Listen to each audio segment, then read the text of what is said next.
My dear students, dear friends, and dear brothers and sisters, once again I welcome to all of you in Dr. Yash Chandra online classes for education. मेरे प्रिय विद्यार्थियों, प्यारे भाई और बहनों, प्यारे साथियों, प्यारे मित्रों, आप सभी लोगों का एक बार फिर से मैं doctor Yash Chandra online classes for education में बहुत बहुत स्वागत करता हूं। आप सभी लोगों का बहुत स्वागत है, अभिनंदन है, हार्दिक स्वागत है।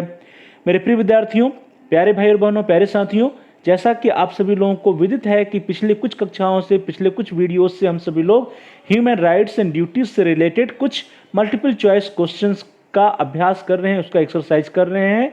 तो उसी श्रृंखला में प्रिय विद्यार्थियों, हम सभी लोग अब तक जो है 135 क्वेश्चंस का अभ्यास कर चुके हैं और आगे उसी श्रृंखला को आगे बढ़ाते हुए, उसी सीरीज को आगे बढ़ाते हुए आज इस कक्षा में, इस वीडियो के अंतर्गत हम सभी लोग 35 क्वेश्चंस का अभ्यास करेंगे, उस पर एक्सरसाइज करेंगे। तो प्यारे भाई और बहनों, प्रिय विद्यार्थियों, प्रिय साथियों, आज इस कक्षा में, इस वीडियो के अंतर्गत हम सभी लोग क्वेश्चन नंबर 136 से लेकर के क्वेश्चन नंबर 170 तक कुल मिलाकर के 35 प्रश्नों का अभ्यास करेंगे, जो कि रिलेटेड होंगे ह्यूमन राइट्स एंड ड्यूटीज से। प्रिय विद्यार्थियों, मैंने आपको पहले ही बताया था कि ये जो प्रश्न है, ये जीएस और जीके के भी प्रश्न हो सकते हैं, अर्थात ऐसे एग्जाम, ऐसे कॉम्पिटिटिव एग्जाम जहां पर जीएस और जीके का पेपर होता है, वहां पर भी इन प्रश्नों को पूछा जा सकता है। और साथ ही साथ ऐसे एग्जाम्स जहां पर ह्यूमन राइट्स या मानवाधिकार से प्रश्न बनते हैं, तो वहां पर भी इन प्रश्नों को पूछा जा सकता है। तो चलिए दोस्तों, आज की क्लास को, आज की कक्षा को स्टार्ट करते हैं। परंतु क्लास को स्टार्ट करने के पूर्व आप सभी प्यारे भाई और बहनों में से, प्रिय विद्यार्थियों में से, प्रिय साथियों में से जिन लोगों ने अभी तक चैनल को सब्सक्राइब नहीं किया है, कृपया आप चैनल को सब्सक्राइब कर लीजिए, जिससे कि आप अपने कोर्स से रिलेटेड सभी वीडियोज को प्लेलिस्ट में जाकर के आसानी से ढूंढ पाएं, आसानी से सर्च कर पाएं और अपनी आवश्यकता के अनुसार, अपनी रुचि के अनुसार वीडियोज को देख सकें। इसके लिए जरूरी है कि आप चैनल को सब्सक्राइब कर लीजिए। और साथ ही साथ प्रिय विद्यार्थियों, जहां पर सब्सक्राइब लिखा है उसके बगल में एक बेल का आइकन है, एक घंटी का आकार है, जो लाल है, रेड है, तो उसको आप प्रेस कर दीजिए।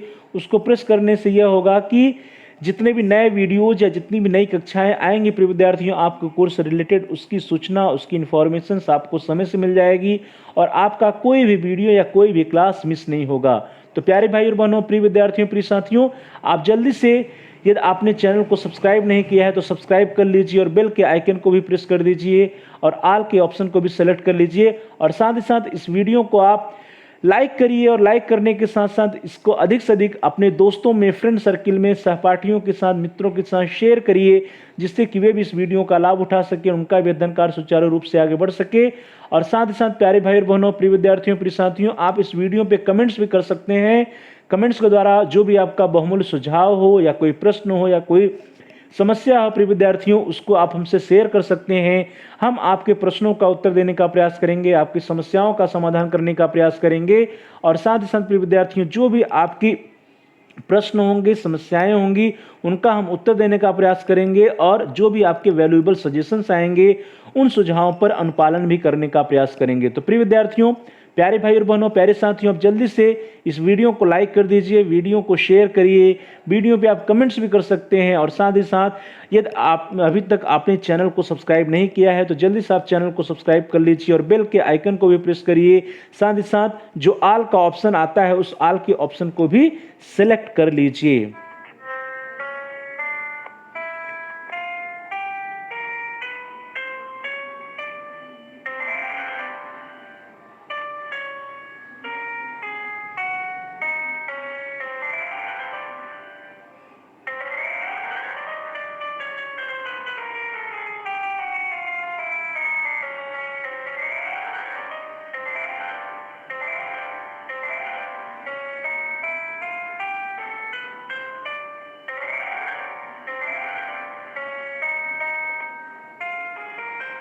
चलिए दोस्तों, आज की क्लास को स्टार्ट करते हैं। और आज की क्लास के लिए आपके स्क्रीन पर आज का पहला प्रश्न है, क्वेश्चन नंबर 136। पहला प्रश्न बहुत ही इंपॉर्टेंट है प्रिय विद्यार्थियों, लेकिन बहुत ही सरल है।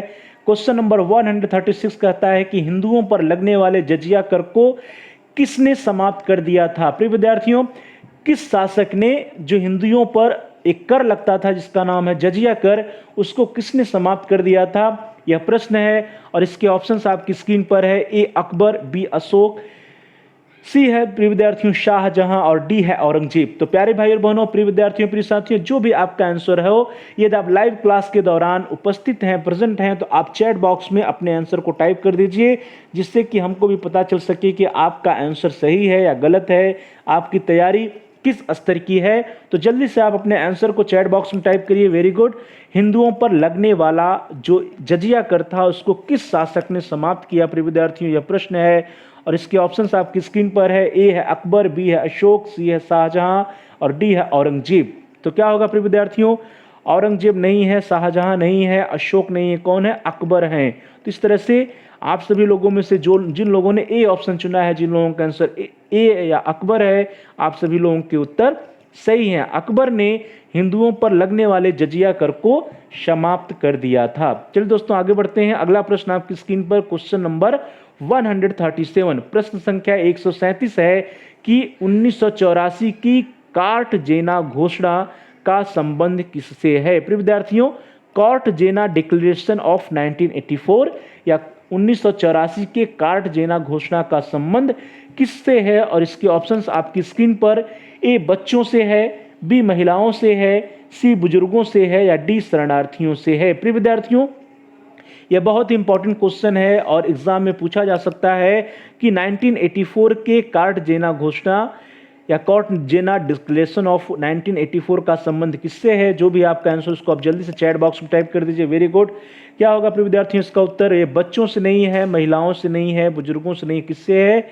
जो कार्टजेना घोषणा है प्रिय विद्यार्थियों, कार्टजेना डिक्लेरेशन ऑफ 1984 है, इसका संबंध जो है वो शरणार्थियों से है, रिफ्यूजीज से है प्रिय विद्यार्थियों। तो इस तरह से आप सभी लोगों में से जिन लोगों ने डी ऑप्शन सेलेक्ट किया है, जिन लोगों का आंसर डी है, शरणार्थी है या रिफ्यूजीज है, आप सभी लोगों का उत्तर, आप सभी लोगों का आंसर सही है।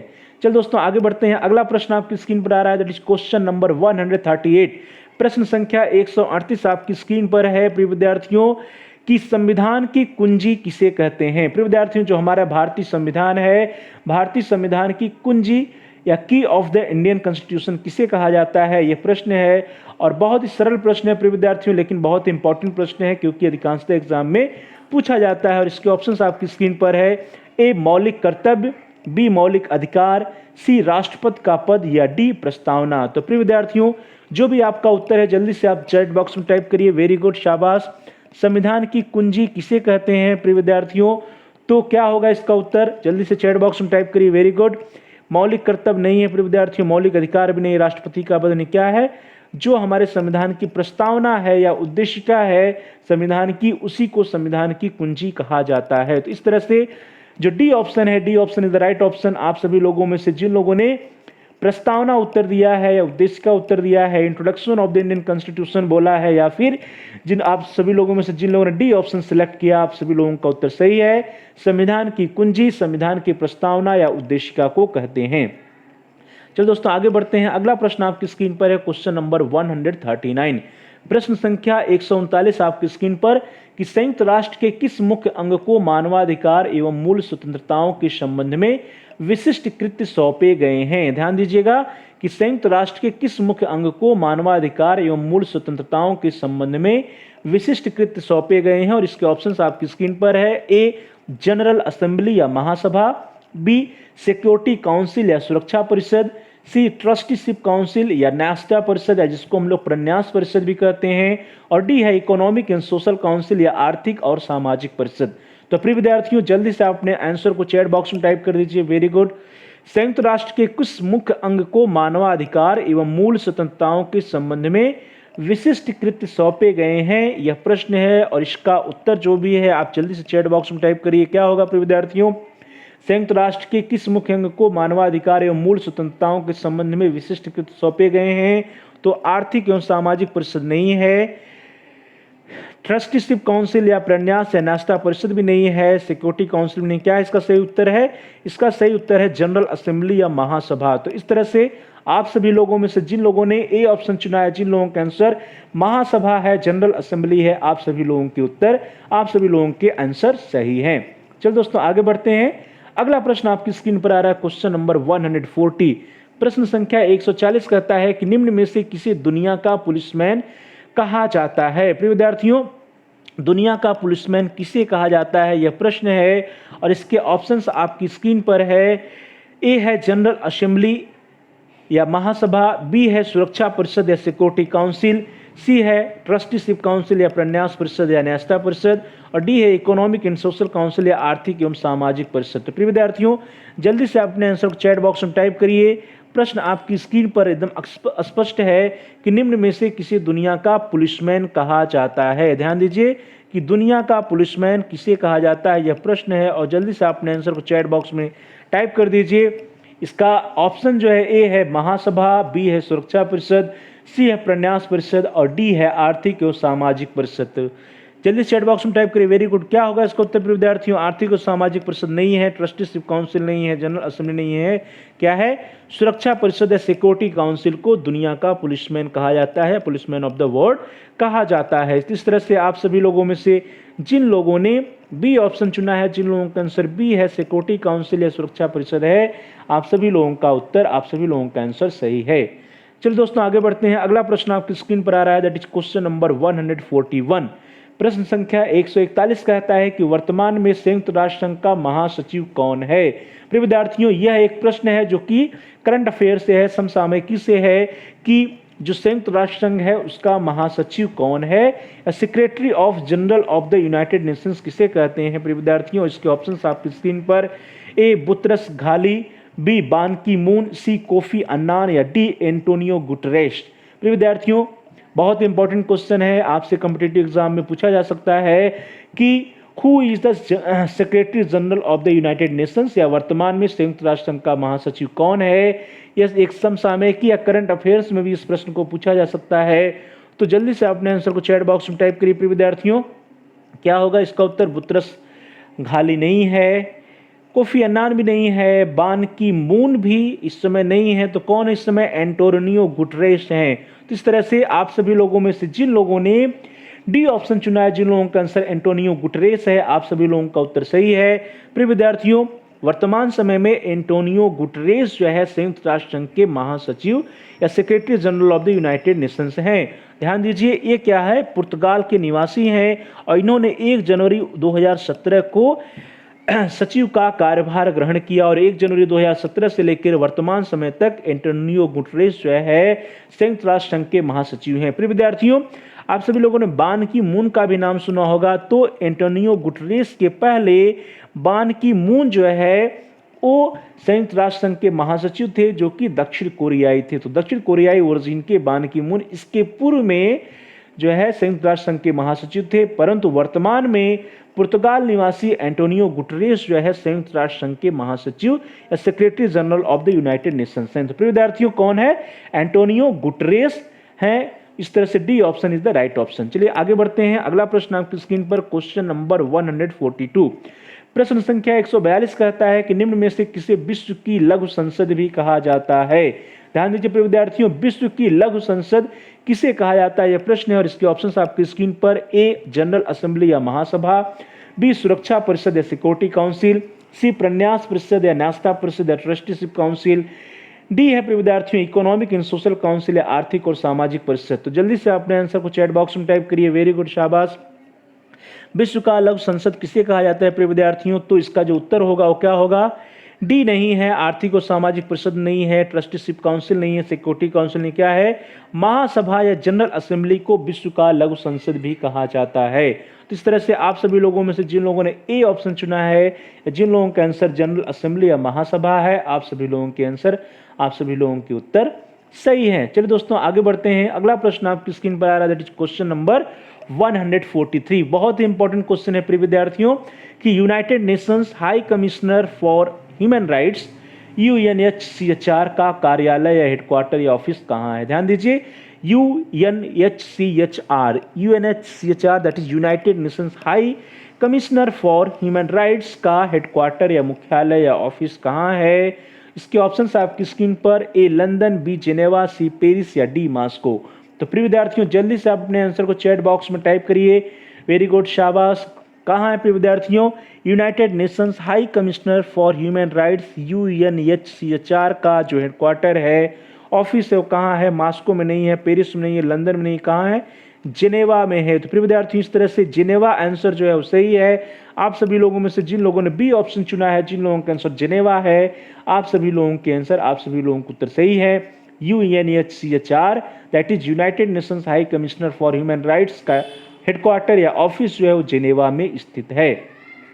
चल दोस्तों आगे बढ़ते हैं। अगला प्रश्न आपकी स्क्रीन पर क्वेश्चन नंबर 144। प्रिय विद्यार्थियों अगला प्रश्न है कि UNHCHR that is United Nations High Commissioner for Human rights की स्थापना कब हुई। प्रिय विद्यार्थियों ये जो ऑर्गेनाइजेशन है इसकी स्थापना कब हुई और इसके ऑप्शंस आपकी स्क्रीन पर।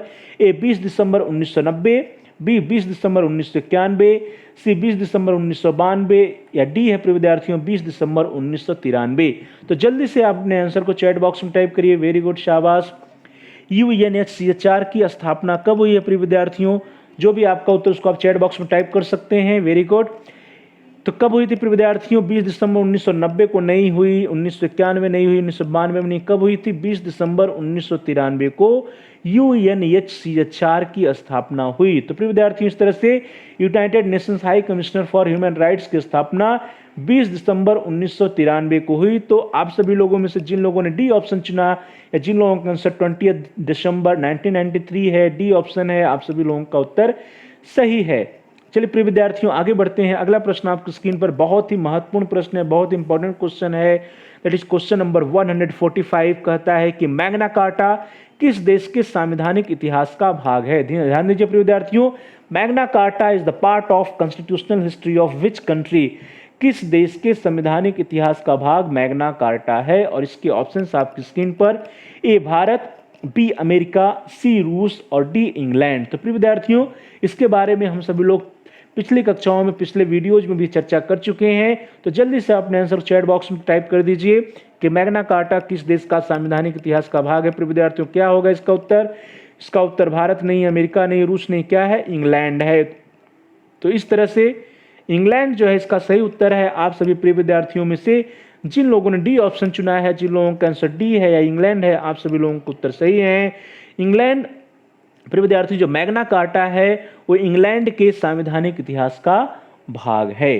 चलिए आगे बढ़ते हैं। अगला प्रश्न आपकी स्क्रीन पर बहुत ही इंपॉर्टेंट और बहुत ही सरल प्रश्न है प्रिय विद्यार्थियों। क्वेश्चन नंबर 146 कि पर्यावरण दिवस या एनवायरमेंटल डे कब मनाया जाता है। प्रिय विद्यार्थियों बहुत सरल लेकिन बहुत ही इंपॉर्टेंट क्वेश्चन है, क्योंकि अधिकांशतः एग्जाम में पूछा जाता है, परीक्षाओं में पूछा जाता है कि पर्यावरण दिवस कब मनाया जाता है। और इसके ऑप्शंस आपकी स्क्रीन पर। ए 22 मार्च, बी 11 जुलाई, सी 14 अप्रैल या डी 5 जून। तो मुझे पूरी उम्मीद है कि आप सभी लोगों के उत्तर सही होंगे। आप अपने आंसर को चैट बॉक्स में टाइप कर दीजिए। कब मनाया जाता है प्रिय विद्यार्थियों एनवायरमेंटल डे? 22 मार्च नहीं, 11 जुलाई नहीं, 14 अप्रैल नहीं। कब मनाया जाता है? 5 जून को विश्व पर्यावरण दिवस या इन्वायरमेंटल डे मनाया जाता है। तो इस तरह से आप सभी लोगों में से जिन लोगों ने 5 जून या डी ऑप्शन चुना है, आप सभी लोगों का आंसर, आप सभी लोगों का उत्तर सही है। चलो दोस्तों आगे बढ़ते हैं। अगला प्रश्न आपकी स्क्रीन पर है क्वेश्चन नंबर 147।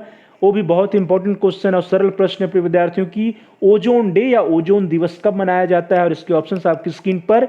ए 20 जनवरी, बी 21 जुलाई, सी 16 सितंबर या डी 12 अगस्त। तो प्रिय विद्यार्थियों यह भी एक इंपॉर्टेंट क्वेश्चन है, महत्वपूर्ण प्रश्न है। अधिकांशतः एग्जाम में पूछा जाता है ओजोन डे कब मनाया जाता है। तो प्रिय विद्यार्थियों इसका जो सही उत्तर है आप जल्दी से चैट बॉक्स में टाइप कर दीजिए। क्या होगा इसका सही उत्तर प्रिय विद्यार्थियों? 20 जनवरी नहीं है, 21 जुलाई नहीं है, 12 अगस्त नहीं, क्या है? 16 सितंबर है। 16 सितंबर या 16 सितंबर को ओजोन दिवस मनाया जाता है। तो इस तरह से आप सभी लोगों में से जिन लोगों ने 16 सितंबर उत्तर दिया है प्रिय विद्यार्थियों, जिन लोगों का आंसर जो है सी ऑप्शन है, आप सभी लोगों के उत्तर, आप सभी लोगों के आंसर सही है। 16 सितंबर को ओजोन डे मनाया जाता है या ओजोन दिवस मनाया जाता है। चलिए प्रिय विद्यार्थियों आगे बढ़ते हैं। अगला प्रश्न आपकी स्क्रीन पर क्वेश्चन नंबर 148, प्रश्न संख्या 148 है। बहुत ही इंपॉर्टेंट प्रश्न है प्रिय विद्यार्थियों कि भारतीय संविधान के किस अनुच्छेद में वन सुरक्षा को सुनिश्चित किया गया है। ध्यान दीजिए, safeguarding of forest is ensured by which article of the Indian constitution, या हमारा जो भारतीय संविधान है उसके किस अनुच्छेद में वन सुरक्षा को सुनिश्चित किया गया है। Safeguarding of forest is ensured by which article of the Indian constitution. और इसके ऑप्शंस आपकी स्क्रीन पर। ए अनुच्छेद 46, बी अनुच्छेद 47, सी अनुच्छेद 48 या डी अनुच्छेद 48 से। तो प्रिय विद्यार्थियों यदि आपने इसके बारे में पढ़ा है, आपको जानकारी है, तो आप जल्दी से अपने आंसर को चैट बॉक्स में टाइप कर दीजिए। वेरी गुड, शाबाश। क्या होगा प्रिय विद्यार्थियों? वन सुरक्षा को सुनिश्चित करने के लिए जो आर्टिकल है, जो अनुच्छेद, वो क्या है, कौन सा है प्रिय विद्यार्थियों? 46 नहीं है, 47 नहीं, 48 नहीं, कौन सा है? आर्टिकल 48A या अनुच्छेद 48A है। तो इस तरह से अनुच्छेद 48A के द्वारा वन सुरक्षा को सुनिश्चित करने का प्रयास हमारे देश के संविधान में किया गया है। तो आप सभी लोगों में से जिन लोगों ने डी ऑप्शन चुना है, या जिन लोगों का आंसर डी है, या जिन लोगों का आंसर आर्टिकल 48A या अनुच्छेद 48A है, आप सभी लोगों के उत्तर, आप सभी लोगों के आंसर सही हैं। चलिए दोस्तों आगे बढ़ते हैं। अगला प्रश्न आपको स्क्रीन पर आ रहा है प्रिय विद्यार्थियों, बहुत ही इंपॉर्टेंट क्वेश्चन है, दैट इज क्वेश्चन नंबर 149 कि संविधान दिवस कब मनाया जाता है। प्रिय विद्यार्थियों, हमारे देश में संविधान दिवस या कॉन्स्टिट्यूशनल डे कब मनाया जाता है, और इसके ऑप्शंस आपकी स्क्रीन पर।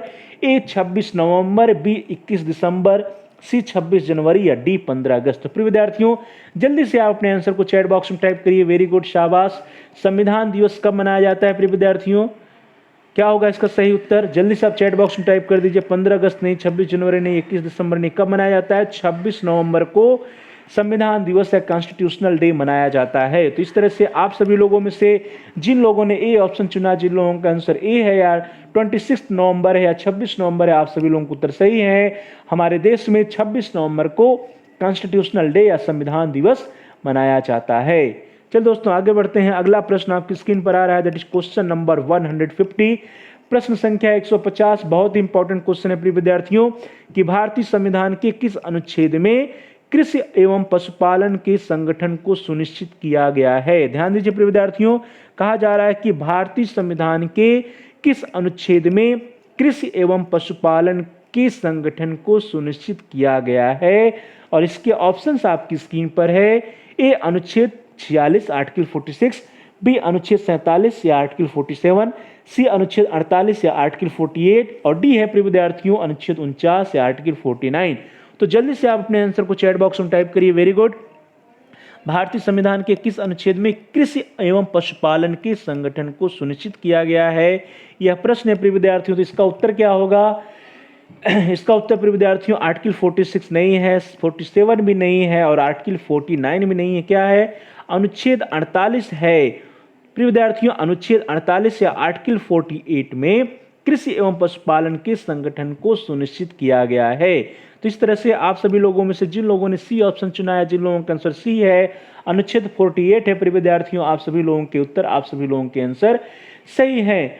हमारा जो संविधान है, हमारे देश का संविधान, भारतीय संविधान का जो अनुच्छेद 48 है प्रिय विद्यार्थियों, उसमें कृषि एवं पशुपालन के संगठन को सुनिश्चित किया गया है। चलिए दोस्तों आगे बढ़ते हैं। अगला प्रश्न आपकी स्क्रीन पर आ रहा है, क्वेश्चन नंबर 151, प्रश्न संख्या 151 कह रहा है कि भारतीय संविधान के किस अनुच्छेद में पर्यावरण का संरक्षण तथा संवर्धन और वन्य जीवों की रक्षा को सुनिश्चित किया गया है? ध्यान दीजिए, भारतीय संविधान के किस अनुच्छेद में पर्यावरण का संरक्षण तथा संवर्धन और वन्य जीवों की रक्षा को सुनिश्चित किया गया है? इसके ऑप्शंस आपकी स्क्रीन पर। अनुच्छेद 46 से, अनुच्छेद 47 से, अनुच्छेद 49 से, अनुच्छेद 48 से। तो जल्दी से आप अपने आंसर को चैट बॉक्स में टाइप करिए प्रिय विद्यार्थियों। इसका सही उत्तर क्या होगा? किस आर्टिकल में, किस अनुच्छेद में पर्यावरण के संरक्षण, संवर्धन और वन्य जीवों की सुरक्षा को सुनिश्चित करने का प्रयास किया गया है प्रिय विद्यार्थियों? तो क्या होगा इसका सही उत्तर? अनुच्छेद 46A नहीं है, 47 से भी नहीं है, 49 से भी नहीं। क्या है? अनुच्छेद 48 से इसका सही उत्तर है।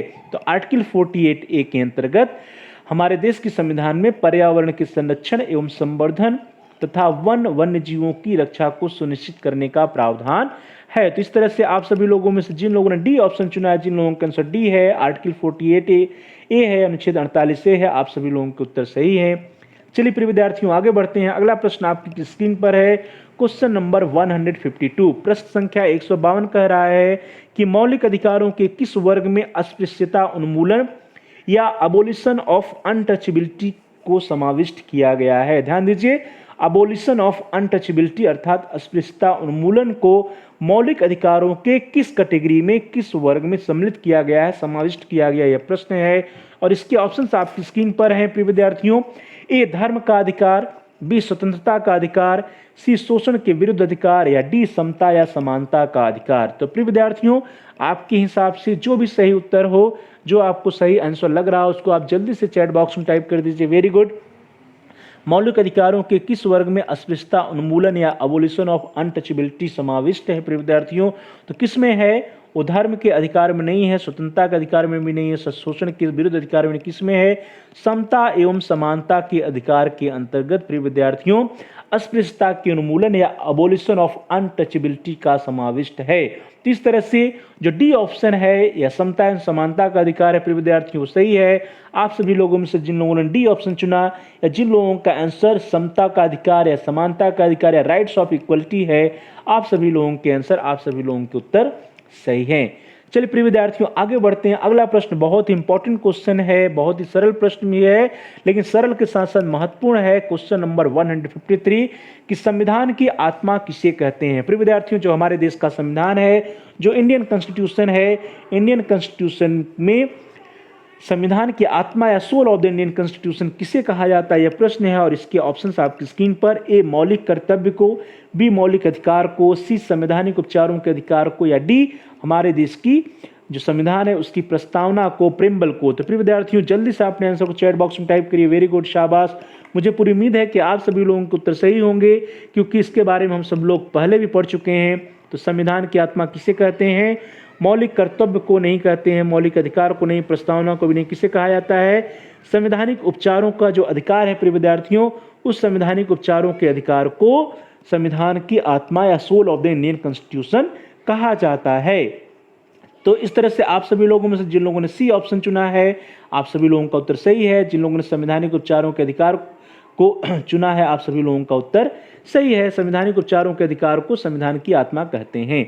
चलिए प्रिय विद्यार्थियों आगे बढ़ते हैं। अगला प्रश्न आपकी स्क्रीन पर क्वेश्चन नंबर 154, प्रश्न संख्या 154 है कि किस अनुच्छेद में अस्पृश्यता के अंत या अस्पृश्यता के उन्मूलन का प्रावधान है? ध्यान दीजिए, अस्पृश्यता के उन्मूलन या अस्पृश्यता के अंत का प्रावधान किस अनुच्छेद में है? और इसके ऑप्शंस आपकी स्क्रीन पर है।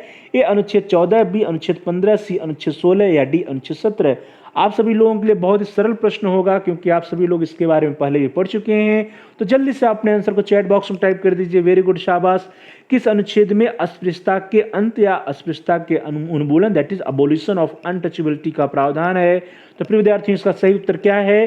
अनुच्छेद 14 नहीं है, अनुच्छेद 15 नहीं, 16 नहीं, क्या है? आर्टिकल 17 या अनुच्छेद 17 जो है ये सही उत्तर है। तो प्रिय विद्यार्थियों आप सभी लोगों में से जिन लोगों ने डी ऑप्शन चुना है, जिन लोगों का उत्तर डी है या आर्टिकल 17 है या अनुच्छेद 17 है, आप सभी लोगों का उत्तर सही है। अनुच्छेद 17 के अंतर्गत अस्पृश्यता के अंत या अस्पृश्यता के उन्मूलन का प्रावधान हमारे देश के संविधान में है। अबोलिशन ऑफ अनटचेबिलिटी का जो प्रावधान है वो आर्टिकल 17 में है। चलिए प्रिय विद्यार्थियों आगे बढ़ते हैं। अगला प्रश्न आपकी स्क्रीन पर आ रहा है क्वेश्चन नंबर 155, प्रश्न संख्या 155 कहता है कि किस अनुच्छेद में विधि के समक्ष समता का प्रावधान है? ध्यान दीजिए, विधि के समक्ष समता का प्रावधान हमारे देश के संविधान के किस आर्टिकल या किस अनुच्छेद में है? और इसके ऑप्शंस आपकी स्क्रीन पर। ए आर्टिकल 14 या अनुच्छेद 14, बी आर्टिकल 15 या अनुच्छेद 15, सी आर्टिकल 16 या अनुच्छेद 16, और डी आर्टिकल 17 या अनुच्छेद 17। तो प्रिय विद्यार्थियों जो भी आपका उत्तर आप जल्दी से चैट बॉक्स में टाइप करिए। मुझे पूरी उम्मीद है कि आप सभी लोगों के उत्तर सही होंगे। प्रश्न है कि किस अनुच्छेद में विधि के समक्ष समता का प्रावधान है? तो प्रिय विद्यार्थियों किसमें है? 17 में नहीं है, 16 में नहीं है, 15 में, किसमें? अनुच्छेद 14 या आर्टिकल 14 के अंतर्गत विधि के समक्ष समता का प्रावधान किया गया है हमारे देश के संविधान के अंतर्गत। तो इस प्रकार से आप सभी लोगों में से जिन लोगों ने ए ऑप्शन चुना, जिन लोगों का आंसर ए है या आर्टिकल 14 या अनुच्छेद 14 है, आप सभी लोगों को उत्तर सही है। अनुच्छेद 14 या आर्टिकल 14 के अंतर्गत विधि के समक्ष समता का प्रावधान हमारे देश की संविधान में है।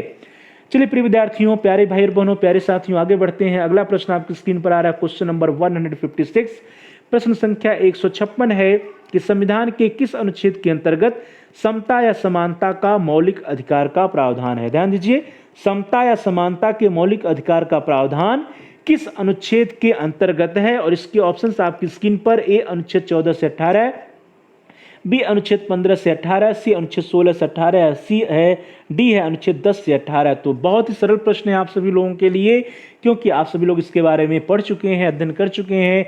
तो जल्दी से आपने आंसर को चैट बॉक्स में टाइप कर दीजिए प्रिय विद्यार्थियों। क्या होगा इसका सही उत्तर?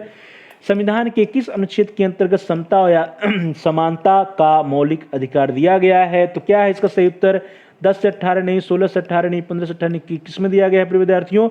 आर्टिकल 14 टू आर्टिकल 18, अनुच्छेद 14 से 18 के बीच में समता या समानता के मौलिक अधिकारों का प्रावधान हमारे देश के संविधान में है। तो इस तरह से आप सभी लोगों में से जिन लोगों ने ए ऑप्शन चुना है, जिन लोगों का आंसर आर्टिकल 14 टू आर्टिकल 18 या अनुच्छेद 14 से अनुच्छेद 18 है, आप सभी लोगों को उत्तर सही है। अनुच्छेद 14 से 18 के अंतर्गत हमारे देश के संविधान में समता या समानता का मौलिक अधिकार या rights of fundamental rights of equality का प्रावधान है। चलिए दोस्तों आगे बढ़ते हैं। अगला प्रश्न आपकी स्क्रीन पर बहुत ही सरल लेकिन बहुत ही important question, that is question number 157 आ रहा है कि डॉक्टर भीमराव अंबेडकर ने किस अधिकार को संविधान की दिल और आत्मा कहा है? प्रिय विद्यार्थियों बहुत ही इंपॉर्टेंट क्वेश्चन है, अधिकांश एग्जाम में पूछा जाता है कि which right was described by doctor Ambedkar as the heart and soul of the constitution. तो प्रिय विद्यार्थियों heart and soul of the constitution किसे कहा जा रहा है? डॉक्टर भीमराव अंबेडकर के अनुसार यह प्रश्न है और इसके ऑप्शंस आपकी स्क्रीन पर। ए अभिव्यक्ति की स्वतंत्रता का अधिकार, बी स्वतंत्रता का अधिकार, सी है संवैधानिक उपचार का अधिकार और डी है शोषण के विरुद्ध अधिकार। मुझे पूरी उम्मीद है कि आप सभी लोगों का उत्तर सही होगा। जल्दी से अपने आंसर को चैट बॉक्स में टाइप करिए। वेरी गुड, शाबाश। प्रिय विद्यार्थियों डॉक्टर भीमराव अंबेडकर ने किस अधिकार को संविधान की दिल और आत्मा कहा है? Which article was known as heart and soul of the constitution, which right was described by Dr. Ambedkar as the heart and soul of the constitution। तो किस राइट को या किस अधिकार को heart and soul of the constitution doctor Ambedkar ji के द्वारा कहा गया है? यह प्रश्न है, जल्दी से आपने आंसर चैट बॉक्स में टाइप करिए। Very good. क्या होगा? अभिव्यक्ति की स्वतंत्रता का अधिकार नहीं है, स्वतंत्रता का अधिकार भी नहीं है, शोषण के विरुद्ध अधिकार भी नहीं है। क्या है प्रिय विद्यार्थियों? जो संवैधानिक उपचार का अधिकार है, राइट टू कॉन्स्टिट्यूशनल रेमेडीज है प्रिय विद्यार्थियों, इसी को डॉक्टर भीमराव अंबेडकर जी के द्वारा संविधान की दिल और आत्मा कहा गया है। तो प्रिय विद्यार्थियों right to constitutional remedies is called by doctor Ambedkar as the heart and soul of the constitution, अर्थात heart and soul of the constitution जो है राइट टू कॉन्स्टिट्यूशनल रेमेडीज को डॉक्टर अंबेडकर जी के द्वारा कहा गया। डॉक्टर भीमराव अंबेडकर ने संवैधानिक उपचार के अधिकार को हमारे भारतीय संविधान की दिल और आत्मा कहा है। तो इस तरह से आप सभी लोगों ने जिन लोगों ने सी ऑप्शन चुना है, जिन लोगों का आंसर संवैधानिक उपचार का अधिकार है, राइट टू कॉन्स्टिट्यूशनल रेमेडीज है, आप सभी लोगों को उत्तर सही है। चलिए दोस्तों आगे बढ़ते हैं। अगला प्रश्न आपकी स्क्रीन पर द क्वेश्चन नंबर 158, प्रश्न संख्या 158 है प्रिय विद्यार्थियों की भारतीय संविधान के किस भाग में मूल अधिकारों का वर्णन है? बहुत इंपॉर्टेंट क्वेश्चन है प्रिय विद्यार्थियों कि हमारे इंडियन कॉन्स्टिट्यूशन के किस भाग में मूल अधिकारों का वर्णन है, और इसके ऑप्शंस आपकी स्क्रीन पर संविधान के भाग 1 में, भाग 2 में, भाग 3 में या भाग 4 में। तो जल्दी से अपने उत्तर को आप चैट बॉक्स में टाइप करिए प्रिय विद्यार्थियों। वेरी गुड, शाबाश। मुझे पूरी उम्मीद है कि आप सभी लोगों को उत्तर सही होंगे। भारतीय संविधान के किस भाग में मूल अधिकारों का वर्णन है?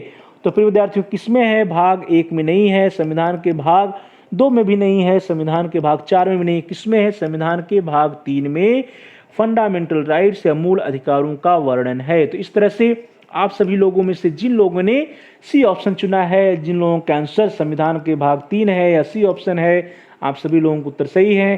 संविधान के भाग 3 में मूल अधिकारों का वर्णन है। चलिए प्रिय विद्यार्थियों आगे बढ़ते हैं। अगला प्रश्न आपकी स्क्रीन पर क्वेश्चन नंबर 159, प्रश्न संख्या 159 है कि भारतीय संविधान के किस अनुच्छेद में मूल अधिकारों का वर्णन है? ध्यान दीजिए, भारतीय संविधान के किस अनुच्छेद में मूल अधिकारों का वर्णन है? तो जल्दी से आप अपने आंसर को चैट बॉक्स में टाइप कर सकते हैं। इसके ऑप्शंस आपकी स्क्रीन पर है। ए अनुच्छेद 12 से अनुच्छेद 35, बी है अनुच्छेद 10 से अनुच्छेद 35, सी है अनुच्छेद 15 से अनुच्छेद 40 और डी है अनुच्छेद 12 से अनुच्छेद 40। तो प्रिय विद्यार्थियों जो भी आपको सही उत्तर लग रहा हो उसको आप जल्दी से चैट बॉक्स में टाइप कर दीजिए कि भारतीय संविधान के किस अनुच्छेद में फंडामेंटल राइट्स या मूल अधिकारों का वर्णन है। वेरी गुड, मुझे पूरी उम्मीद है कि आप सभी लोगों के उत्तर सही होंगे। शाबाश। तो क्या होगा इसका सही उत्तर प्रिय विद्यार्थियों? अनुच्छेद 12 से 40 नहीं है, आर्टिकल 15 टू 40 नहीं है, अनुच्छेद 10 से 35 भी नहीं है, क्या है? अनुच्छेद 12 से लेकर के 35 के अंतर्गत मूल अधिकारों या फंडामेंटल राइट्स का वर्णन हमारे देश के संविधान में है। तो इस तरह से आप सभी लोगों में से जिन लोगों ने ए ऑप्शन चुना है, जिन लोगों का उत्तर ए है या अनुच्छेद 12 से लेकर के अनुच्छेद 35 है, आप सभी लोगों के आंसर, आप सभी लोगों के उत्तर सही हैं। चलिए दोस्तों आगे बढ़ते हैं। अगला प्रश्न है आपकी स्क्रीन पर आ रहा है क्वेश्चन नंबर 160। प्रश्न संख्या 160 कह रहा है कि किसी व्यक्ति को गिरफ्तार करने पर पुलिस अभियुक्त को कितने घंटों से अधिक समय तक अपनी अभिरक्षा में नहीं रख सकती है। ध्यान दीजिए, police can not keep the accused in its custody for more than how many hours. तो प्रिय विद्यार्थियों, यदि किसी व्यक्ति को पुलिस गिरफ्तार करती है तो उस पुलिस जो है अभियुक्त को कितने घंटों से अधिक समय तक अपनी अभिरक्षा में नहीं रख सकती है, यह प्रश्न है। और इसके ऑप्शंस आपकी स्क्रीन पर, ए 12 घंटे, बी 24 घंटा, सी 36 या 36 घंटा और डी है 48 घंटा। तो फिर विद्यार्थियों आप सभी लोग इसके बारे में जान रहे होंगे, तो जल्दी से अपने आंसर को चैट बॉक्स में टाइप कर दीजिए। इसका सही उत्तर क्या है कि किसी व्यक्ति को गिरफ्तार करने पर पुलिस अभियुक्त को कितने घंटों से अधिक समय तक अपनी अभिरक्षा में नहीं रख सकती है। Police can not keep the accused in its custody for more than how many hours. तो क्या होगा इसका सही उत्तर विद्यार्थियों? 48 घंटा नहीं है, 36 घंटा भी नहीं है, 12 घंटा भी नहीं, क्या है 24 आवर्स या 24 घंटे जो है विद्यार्थियों वो सही उत्तर है। किसी व्यक्ति को गिरफ्तार करने पर पुलिस अभियुक्त को 24 घंटों या 24 आवर्स से अधिक समय तक अपनी अभिरक्षा में नहीं रख सकता है। तो इस तरह से आप सभी लोगों में से जिन लोगों ने बी ऑप्शन चुना है, जिन लोगों का आंसर बी है या 24 आवर्स है, 24 घंटा है, आप सभी लोगों के उत्तर, आप सभी लोगों के आंसर सही है। चलिए दोस्तों आगे बढ़ते हैं। अगला प्रश्न आपकी स्क्रीन पर क्वेश्चन नंबर 161, प्रश्न संख्या 161 आपकी स्क्रीन पर है कि भारतीय संविधान के किस अनुच्छेद में पोषाहार स्तर, जीवन स्तर को ऊंचा करने तथा लोक स्वास्थ्य का सुधार करने का राज्य का कर्तव्य का प्रावधान किया गया है। प्रिय विद्यार्थियों, हमारे देश के किस संविधान में, हमारे देश के संविधान के किस अनुच्छेद में पोषाहार स्तर, जीवन स्तर को ऊंचा उठाने या ऊंचा करने तथा लोक स्वास्थ्य का सुधार करने के राज्य के कर्तव्य के प्रावधान को सुनिश्चित किया गया है या उसका वर्णन है। और इसके ऑप्शंस आपकी स्क्रीन पर हैं। आर्टिकल 46 है अनुच्छेद 46, बी है अनुच्छेद 47, सी है अनुच्छेद 48 और डी है अनुच्छेद 49। तो प्रिय विद्यार्थियों जल्दी से अपने आंसर को चैट बॉक्स में टाइप करिए कि हमारे देश के संविधान के किस आर्टिकल में, किस अनुच्छेद में पोषाहार स्तर, जीवन स्तर को ऊंचा करने तथा लोक स्वास्थ्य का सुधार करने के राज्य के कर्तव्य का प्रावधान किस आर्टिकल या किस अनुच्छेद में किया गया है। जो भी आपका उत्तर जल्दी से आप चैट बॉक्स में टाइप कर दीजिए। क्या होगा इसका सही उत्तर विद्यार्थियों? आर्टिकल 49 नहीं, आर्टिकल 48 नहीं, आर्टिकल 46 नहीं, क्या है अनुच्छेद 47 या आर्टिकल 47 जो इसका सही उत्तर है। अनुच्छेद 47 या आर्टिकल 47 के अंतर्गत यह सुनिश्चित किया गया है, यह प्रावधान किया गया है संविधान में विद्यार्थियों की पोषाहार स्तर, जीवन स्तर को ऊंचा करने तथा लोक स्वास्थ्य का सुधार करने का राज्य का कर्तव्य होगा। यह प्रावधान जो है अनुच्छेद 47 या आर्टिकल 47 में है। तो इस तरह से आप सभी लोगों में से जिन लोगों ने बी ऑप्शन चुना, जिन लोगों के आंसर बी है या आर्टिकल 47 अनुच्छेद 47 है, आप सभी लोगों के आंसर सही हैं। चलिए प्रिय विद्यार्थियों आगे बढ़ते हैं। अगला प्रश्न आपकी स्क्रीन पर क्वेश्चन नंबर 162, प्रश्न संख्या 162 है कि भारतीय संविधान में मौलिक अधिकार को किस देश के संविधान से लिया गया है। बहुत ही सरल प्रश्न है प्रिय विद्यार्थियों, लेकिन आप सभी लोगों के लिए बहुत इंपॉर्टेंट भी है क्योंकि अधिकांशतः एग्जाम में पूछा जाता है। और इसके ऑप्शंस आपकी स्क्रीन पर, ए रसिया या रूस, बी संयुक्त राज्य अमेरिका या सी है दक्षिण अफ्रीका और डी है कनाडा। तो प्रिय विद्यार्थियों जल्दी से आपने आंसर को चैट बॉक्स में टाइप कर दीजिए। भारतीय संविधान में मौलिक अधिकार को किस देश के संविधान से लिया गया है। मुझे पूरी उम्मीद है कि आप सभी लोगों को उत्तर सही होंगे। क्या है? रसिया नहीं है, दक्षिण अफ्रीका या साउथ अफ्रीका नहीं है, कनाडा भी नहीं है, क्या है संयुक्त राज्य अमेरिका या यूनाइटेड स्टेट्स ऑफ अमेरिका जो उत्तर है प्रिय विद्यार्थियों वो सही है। हमारे देश के संविधान में फंडामेंटल राइट्स या मौलिक अधिकार को संयुक्त राज्य अमेरिका के संविधान से लिया गया है। तो इस तरह से आप सभी लोगों में से जिन लोगों ने बी ऑप्शन चुना है, जिन लोगों का आंसर बी है या यूनाइटेड स्टेट्स ऑफ अमेरिका है या संयुक्त राज्य अमेरिका है, आप सभी लोगों के आंसर, आप सभी लोगों को उत्तर सही है। चलिए प्रिय विद्यार्थियों आगे बढ़ते हैं। अगला प्रश्न आपकी स्क्रीन पर आ रहा है और बहुत इंपॉर्टेंट क्वेश्चन है प्रिय विद्यार्थियों, क्वेश्चन नंबर 163 कि किस अनुच्छेद में प्रावधान है कि विधि द्वारा स्थापित प्रक्रिया के अतिरिक्त या विधि द्वारा स्थापित प्रक्रिया के सिवाय किसी भी व्यक्ति को उसके जीवन या वैयक्तिक स्वतंत्रता से वंचित नहीं किया जा सकता। प्रिय विद्यार्थियों बहुत ही इंपॉर्टेंट क्वेश्चन है ये। और ये जो स्टेटमेंट है, जो कथन है या जो प्रावधान है प्रिय विद्यार्थियों, वह है कि विधि द्वारा स्थापित प्रक्रिया के अतिरिक्त या विधि द्वारा स्थापित प्रक्रिया के सिवाय किसी भी व्यक्ति को उसके जीवन या व्यक्तिगत स्वतंत्रता से वंचित नहीं किया जा सकता है। इसका प्रावधान हमारे देश के संविधान के किस आर्टिकल या किस अनुच्छेद में है? तो जल्दी से अपने आंसर को चैट बॉक्स में टाइप करिए प्रिय विद्यार्थियों। इसके ऑप्शंस हैं आपकी स्क्रीन पर। ए आर्टिकल 19 या अनुच्छेद 19, बी है अनुच्छेद 20, सी है अनुच्छेद 21 या डी है अनुच्छेद 21 क। तो जल्दी से आपका जो भी उत्तर है उसको आप जल्दी से चैट बॉक्स में टाइप कर दीजिए। वेरी गुड, शाबाश। प्रिय विद्यार्थियों, प्रश्न है कि किस अनुच्छेद में प्रावधान है कि विधि द्वारा स्थापित प्रक्रिया के अतिरिक्त या विधि द्वारा स्थापित प्रक्रिया के सिवाय किसी भी व्यक्ति को उसके जीवन या व्यक्तिगत स्वतंत्रता से वंचित नहीं किया जा सकता। तो इसका सही उत्तर क्या है प्रिय विद्यार्थियों? आर्टिकल 19 नहीं है, आर्टिकल 20 भी नहीं है, 21A भी नहीं है, क्या है? आर्टिकल 21 है। अनुच्छेद 21 है प्रिय विद्यार्थियों। अनुच्छेद 21 या आर्टिकल 21 में यह प्रावधान है कि विधि द्वारा स्थापित प्रक्रिया के अतिरिक्त या विधि द्वारा स्थापित प्रक्रिया के सिवाय किसी भी व्यक्ति को उसके जीवन या व्यक्तिगत स्वतंत्रता से वंचित नहीं किया जा सकता है। तो प्रिय विद्यार्थियों, आप सभी लोगों में से जिन लोगों ने सी ऑप्शन चुना है या जिन लोगों का आंसर आर्टिकल 21 है, अनुच्छेद 21 है, आप सभी लोगों को उत्तर सही है। प्रिय विद्यार्थियों, जो आर्टिकल 21 है या अनुच्छेद 21 है वो प्राण एवं दैहिक स्वतंत्रता के संरक्षण से संबंधित है। तो प्राण एवं दैहिक स्वतंत्रता के संरक्षण से संबंधित है प्रिय विद्यार्थियों आर्टिकल 21।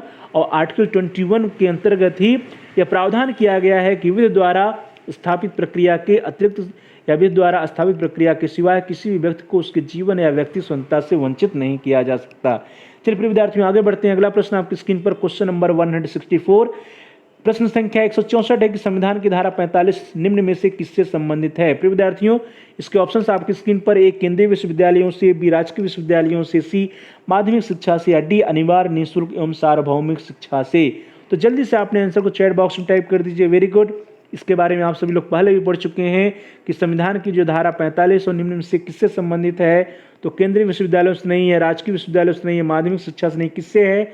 अनिवार्य एवं निःशुल्क शिक्षा एवं सार्वभौमिक शिक्षा से है। तो इस तरह से आप सभी लोगों में से जिन लोगों ने डी ऑप्शन चुना है, आप सभी लोगों का आंसर, आप सभी लोगों का उत्तर सही है। संविधान की धारा 45 अनिवार्य निःशुल्क एवं सार्वभौमिक शिक्षा से संबंधित है। चलिए प्रिय विद्यार्थियों, अगला प्रश्न आपकी स्क्रीन पर आ रहा है, क्वेश्चन नंबर 165। बहुत ही महत्वपूर्ण प्रश्न है प्रिय विद्यार्थियों कि भारत का अधिकार पत्र या Bharat Magna carta of India किसे कहा जाता है? भारत का अधिकार पत्र या मैग्ना कार्टा ऑफ इंडिया किसे कहा जाता है प्रिय विद्यार्थियों? इसके ऑप्शंस आपकी स्क्रीन पर। ए संविधान के भाग 1 को, बी संविधान के भाग 3 को, सी मौलिक अधिकार को और डी है मौलिक कर्तव्य को। तो प्रिय विद्यार्थियों, जल्दी से अपने आंसर को चैट बॉक्स में टाइप कर दीजिए कि भारत का अधिकार पत्र या मैग्ना कार्टा ऑफ इंडिया किसे कहा जाता है। जो भी आपका उत्तर जल्दी से चैट बॉक्स में टाइप करिए। क्या होगा इसका सही उत्तर प्रिय विद्यार्थियों? कि मैग्ना कार्टा ऑफ इंडिया है भारत का अधिकार पत्र किसे कहते हैं? मौलिक कर्तव्य को नहीं, मौलिक अधिकार को नहीं, संविधान के भाग 1 को नहीं, किसे कहा जाता है? संविधान के भाग 3 को कहा जाता है। तो इस तरह से आप सभी प्रिय विद्यार्थियों में से, प्यारे भाई और बहनों में से, प्यारे साथियों में से जिन लोगों ने बी ऑप्शन चुना है, आप सभी लोगों का उत्तर सही है। संविधान के भाग 3 को भारत का अधिकार पत्र या मैग्ना कार्टा ऑफ इंडिया कहा जाता है। चलिए प्रिय विद्यार्थियों, आगे बढ़ते हैं। अगला प्रश्न आपकी स्क्रीन पर क्वेश्चन नंबर 166। बहुत ही सरल प्रश्न है लेकिन बहुत ही महत्वपूर्ण प्रश्न है प्रिय विद्यार्थियों, इंपॉर्टेंट क्वेश्चन है। क्वेश्चन नंबर 166 कि निम्न में से किस देश में रंग भेद शब्द को भेदभाव बरतने से जोड़ा गया है? Apartheid term came to be linked with a practice of discrimination in which of the following countries? तो विद्यार्थियों, प्रश्न को ध्यान से पढ़िए कि निम्न में से किस देश में रंग भेद शब्द को भेदभाव बरतने से जोड़ा गया है? Apartheid term came to be linked with the practice of discrimination in which of the following countries.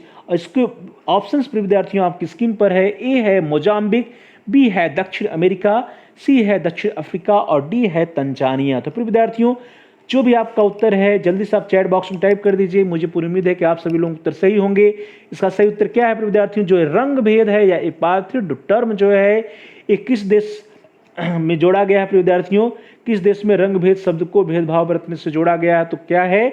Mozambique नहीं है, दक्षिण अमेरिका नहीं, तंजानिया ने क्या? दक्षिण अफ्रीका है। प्रिय विद्यार्थियों, साउथ अफ्रीका या दक्षिण अफ्रीका में रंग भेद या एपार्थीड शब्द को भेदभाव बरतने से जोड़ा गया है। तो इस तरह से आप सभी लोगों में से जिन लोगों ने सी ऑप्शन चुना है, जिन लोगों का आंसर सी है साउथ अफ्रीका है, आप सभी लोगों के आंसर, आप सभी लोगों का उत्तर सही है। चलिए प्रिय विद्यार्थियों आगे बढ़ते हैं। अगला प्रश्न आपकी स्क्रीन पर क्वेश्चन नंबर 167, प्रश्न संख्या 167 आपकी स्क्रीन पर है प्रिय विद्यार्थियों कि अफ्रीकी गांधी किसे कहा जाता है या किसे कहते हैं। प्रिय विद्यार्थियों अफ्रीकी गांधी किसे कहते हैं यह प्रश्न है। बहुत ही सरल प्रश्न है लेकिन इंपॉर्टेंट क्वेश्चन है प्रिय विद्यार्थियों कि who is known as the African Gandhi. तो अफ्रीकी गांधी किसे कहते हैं और इसके ऑप्शंस आपकी स्क्रीन पर, ए महात्मा गांधी जी को, बी डोनाल्ड ट्रंप को, सी नेल्सन मंडेला को या डी बराक ओबामा को। तो आपका जो भी उत्तर है प्रिय विद्यार्थियों आप जल्दी से चैट बॉक्स में टाइप करिए कि अफ्रीकी गांधी किसे कहते हैं। तो इसके जो ऑप्शन है प्रिय विद्यार्थियों उसमें से जो सबसे उपयुक्त ऑप्शन आपको लग रहा है उसको आप चैट बॉक्स में टाइप कर सकते हैं। अफ्रीकी गांधी किसे कहते हैं प्रिय विद्यार्थियों, महात्मा गांधी जी को नहीं, डोनाल्ड ट्रंप को नहीं, बराक ओबामा को भी नहीं, नेल्सन मंडेला जी को अफ्रीकी गांधी कहा जाता है। तो इस तरह से आप सभी लोगों में से जिन लोगों ने सी ऑप्शन चुना है, जिन लोगों का आंसर नेल्सन मंडेला है, आप सभी लोगों को उत्तर सही है। नेल्सन मंडेला जी को अफ्रीकी गांधी कहते हैं। चलिए दोस्तों आगे बढ़ते हैं। अगला प्रश्न आपकी स्क्रीन पर आ रहा है क्वेश्चन नंबर 168, प्रश्न संख्या 168 है कि मूल संविधान में कुल कितने मौलिक अधिकार थे। प्रिय विद्यार्थियों हमारा जो देश का संविधान है, जो इंडियन कॉन्स्टिट्यूशन है, उसका जो ओरिजिनल कॉन्स्टिट्यूशन था, ओरिजिनल कॉन्स्टिट्यूशन या मूल संविधान था प्रिय विद्यार्थियों, उसमें कुल कितने मौलिक अधिकार प्रदत्त थे, दिए गए थे। और इसके ऑप्शंस आपकी स्क्रीन पर A6, B7, C8 और D9। तो जल्दी से आपने आंसर को चैट बॉक्स में टाइप करिए। मुझे पूरी उम्मीद है कि आप सभी लोगों का उत्तर सही होगा। मूल संविधान में कितने मौलिक अधिकार थे प्रिय विद्यार्थियों, तो कितने थे, 9 नहीं थे, 8 नहीं थे, 6 नहीं थे, कितने थे, 7 थे। तो इस तरह से आप सभी लोगों में से जिन लोगों ने बी ऑप्शन चुना है, जिन लोगों के आंसर 7 है, आप सभी लोगों के आंसर, आप सभी लोगों के उत्तर सही है। हमारे देश का जो मूल संविधान था, ओरिजिनल कॉन्स्टिट्यूशन था, उसमें कुल 7 मौलिक अधिकार दिए गए थे।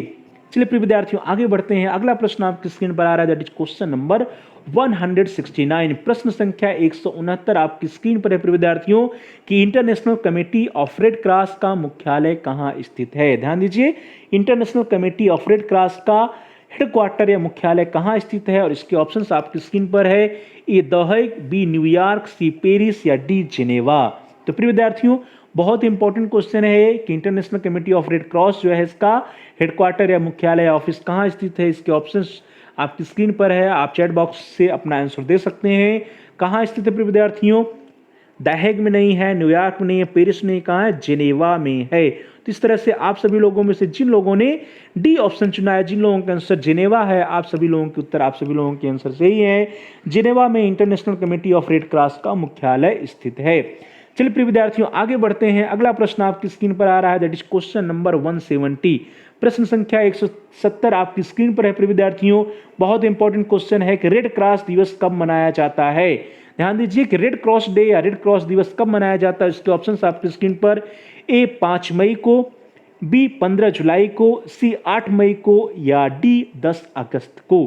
प्रिय विद्यार्थियों जो भी आपको सही उत्तर लग रहा हो आप जल्दी से चैट बॉक्स में अपना आंसर टाइप कर सकते हैं कि रेड क्रॉस डे कब मनाया जाता है।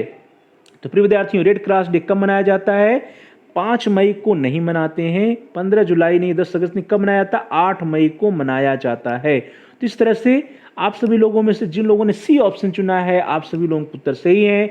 8 मई को रेड क्रॉस डे मनाया जाता है। ध्यान दीजिए प्रिय विद्यार्थियों प्रतिवर्ष 8 मई को रेड क्रॉस के संस्थापक जीन हेरी ड्यूनेंट, ध्यान दीजिए जीन हेरी ड्यूनेंट के जन्मदिन को विश्व रेड क्रॉस दिवस के रूप में मनाया जाता है। तो यहां से भी एक प्रश्न बन सकता है कि रेड क्रॉस के संस्थापक कौन है। तो रेड क्रॉस के संस्थापक कौन है, जीन हेनरी ड्यूनेंट हैं। एक प्रश्न बन गया। दूसरा है प्रिय विद्यार्थियों कि विश्व रेड क्रॉस डे कब मनाया जाता है। तो विश्व रेड क्रॉस डे 8 मई को मनाया जाता है। वर्ष 1901 में उन्हें इसके लिए शांति का सबसे पहला नोबेल पुरस्कार मिला।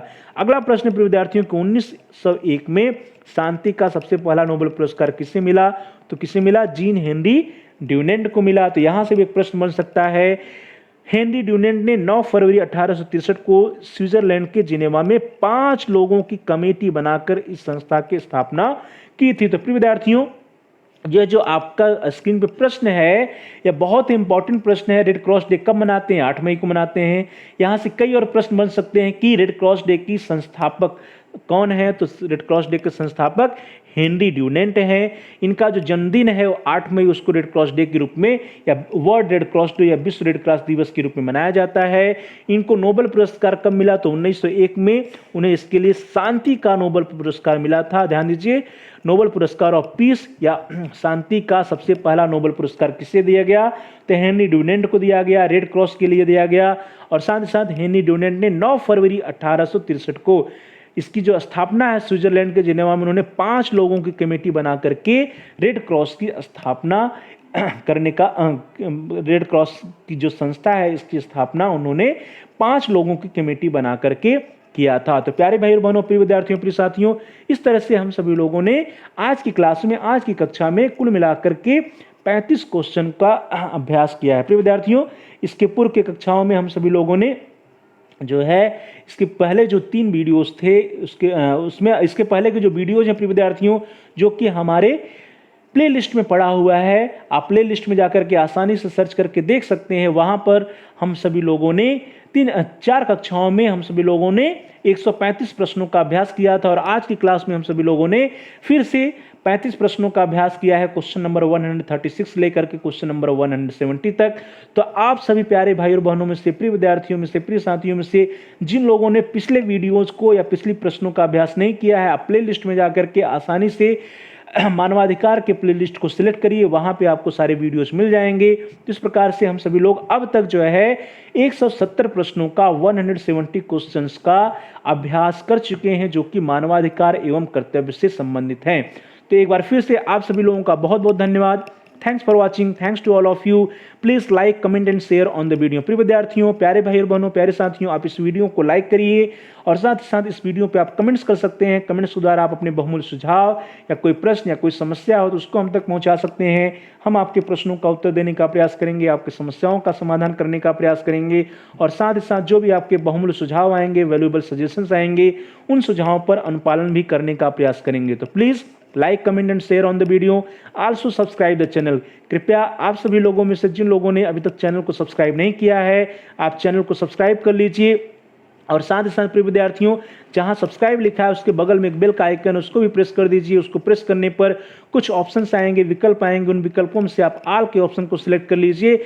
इससे यह होगा कि आपके कोर्स से रिलेटेड जितने भी नए वीडियोस आएंगे उसकी सूचना, उसकी नोटिफिकेशंस, उसकी इन्फॉर्मेशंस आपको समय से मिल जाएगी और आपका कोई भी वीडियो मिस नहीं होगा। और साथ साथ जब आप हमारे चैनल को सब्सक्राइब कर लेंगे तो आप अपनी आवश्यकता के अनुसार, आप अपनी इंटरेस्ट के अकॉर्डिंग आप जो है टॉपिक को सिलेक्ट करके प्ले लिस्ट में जाकर के वीडियो को सिलेक्ट करके आसानी से आप सर्च करके देख सकते हैं, आसानी से आप ढूंढ करके वीडियोज को देख सकते हैं। जिस भी टॉपिक को पढ़ने की जरूरत है उसको आप प्ले लिस्ट में जाइए, वहां से प्ले लिस्ट में से आप उस टॉपिक से रिलेटेड वीडियोस को सर्च करिए, आसानी से ढूंढिए और आप देख सकते हैं। तो एक बार फिर से आप सभी लोगों का बहुत बहुत धन्यवाद। Thanks for watching, thanks to all of you. Please like, comment and share on the video, also subscribe the channel and press the bell icon all. आप सभी लोगों का बहुत बहुत धन्यवाद।